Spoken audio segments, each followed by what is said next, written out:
Ladies and gentlemen, today's album review is for the preceding album to Out of the Blue by Light Orchestra, a new world record, perhaps their most popular album ever, with Out of the Blue following by a close margin. Just like on Out of the Blue, Jeff Lynne can't sing worth a damn. Just hearing him croak into the second song telephone line is enough to summon me into a half-fetal position, because I'm unable to sit through his performances comfortably. The first song is called Tightrope with an exclamation point at the end. The song uses an orchestral section in the first minute before going into this dumb anvil of a rock riff and beat, and at once, I'm wondering what's to eat in the fridge that hasn't spoiled. Those strings allude to something more important, except I, the listener, am transported to the realms of that good old classic rock street of shame.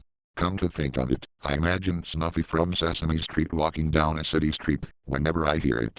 Oh, during the daytime, FYI. His phrasing is aggravating, as you can hear him moseying over each set of lyrics, and it's especially irritating in the pre-chorus. And he's oh so sincere with the whole thing. On telephone line, you have to be under twilight anesthesia to find it engaging. It has no charming melodies or harmonies.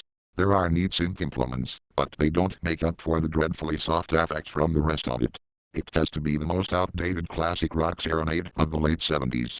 There's a large segment of the song devoted to Jeff Lynne and the band singing doo-wop style vocals. And it sways at a low tempo. Where the hell am I? When first seeing these albums in my dad's old record collection, I never thought they would be this soft. And only 2 tracks in, and I'm ready to never hear those useless strings ever again. Rock aria with an exclamation point is a beacon of boredom that goes nowhere. It's a faster-paced traditional rock and roll style song similar to many others. Very much like a show tune you would hear on Broadway or in a musical. Come to think of it, it's rather short for a song of its kind. It's perfect for late adulthood men who don't have to fight for anything in their lives. As is the whole album. It seems like I can only recall 3 or 5 notes played from the electric guitar. Those occur in the opening, and then I have no memory of the other riffs. The last song in the first side is called Mission. Another boring as a stale shit song, a lot like Telephone Line. Jeff Lynne's lyrics mean absolutely nothing here. And they are not the least bit touching. To think of all the rich class people absent-mindedly making a contrived effort to elicit relatability to the song makes me feel somewhat sorry for their ignorance. Words like, watching all the days roll by, who are you and who am I, are so lame-brained and benign. There's a building on a corner, in a city, in a land, in a place they call the planet Earth. My orders are to sit here and watch the world go by. At the mission of the Sacred Heart. Yeesh. Talk about uninspired. On side 2, So Fine begins and it's just some random run-of-the-mill rock song that exudes nothing but the typical. The falsetto harmonies are crap too, as they go. Ooh-oh, lot, ooh-oh, lot, ooh-oh, lot, ooh-oh, lot. People walking hand in hand. Everybody's singing to the band. I want to be where the stars shine bright. And hear sweet music on a summer night. You know, lyrics on par with Tool. I want it so fine, ooh, ooh. I want it so fine, ooh, ooh. I want it so fine, ooh, ooh. Etc. What the fuck did people see in these lyrics? Honestly. Is that supposed to move me or excite me? It really doesn't do the trick. The string arrangements are more active in the song, but none of the members with such instruments deliver anything except for copies of the main melodies and rhythm. And no solo either. What the fuck? That might be my biggest complaint with this band. They have 2 cello players and a violinist, and I'm not compelled to listen to this band any more than I am to listen to bands from this time period with a similar following. Their roles are just not enhanced enough due to the run-of-the-mill pop rock banner that they are supposed to disguise. Living thing. How is this song so popular? It's so boring. To label it progressive in any sense is completely laughable. I didn't recognize this song by name when I was reading the track titles on the back of the album and in the inner sleeve, not even when looking on Wikipedia to see that this was one of the lead singles. When I did recognize it, my anticipation fell completely flat. It's a song I certainly recall hearing both on the car radio and in films and television programs and commercials. I recognized it, but didn't get anything out of hearing it once again. It's a bit too swift, but in the wrong sense. Hearing this song made the album somewhat stressful to listen to, because I had actually vowed to try and find something about it that I could like. So here, I lost hope in the whole damn album. Above the Clouds has shitty lyrics too. I guess it's like the mountainside. You've got to climb it to the top. Floating in a sea of dreams. The only thing that you can see is the view above the clouds. Is the view above the clouds. Above the clouds. I'm waiting here. But it's alright, it's alright, it's alright. Still it's alright with me. You better believe me now.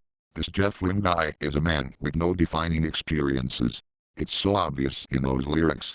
Because it's at this point, he's raking in dirty money from the preceding LPs and has nothing better to do than simply write feel-good songs.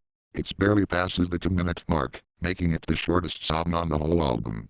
Song number 8, the second to last song, is the song by ELO that is most familiar to me, as it was the plague of my childhood on family outings, up until I started crafting an identity for myself. Or just insight into my father's life, because he was the one directing all the trips and outings. Curing my affliction to the stifled of the world of ignorance I lived, which this song complimented well. Yes, the days of pure bliss ignorance.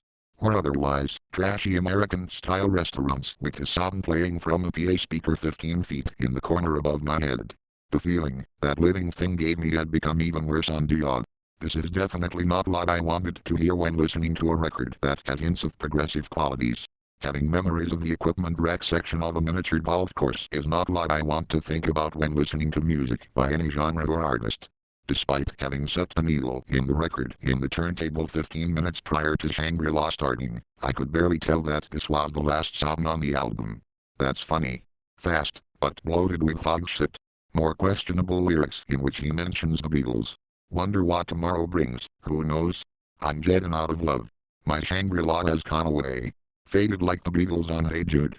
She seemed to drift out on the rain. That came in somewhere, softly from the blue. The album is so ineffectual that one of the only lyrics I remember includes that chorus line. I'm just unable to see past this band being the sound for a low-key tourism spot, particularly near large lakes, where all the hick Americans take their ugly, uninteresting boats to go and sedentarily stroke their dicks, as their brain stews from all the saturated fats and triglycerides within their regular diet. Oh, and don't forget the oil meal, that is, the fish fry special. It's the most unintentionally depressing album ever. Partly because it doesn't fit with the current tone of our regular society. It's worse than listening to Elton John, but I can't specify why that seems to me. But both are rather boring acts. None of the string instrument players ever produce a solo, or a song, where they are the main emphasis throughout. I hope it's a very long time before I hear a good holy classic from ELO anywhere, when I'm not in pursuit of listening to their music, which I guarantee anybody will not happen again. I wouldn't even give their albums to anybody as a gift, unless they are, say, my cat, or some other creature with a neural capacity and able to scope the existential fruitlessness of this band.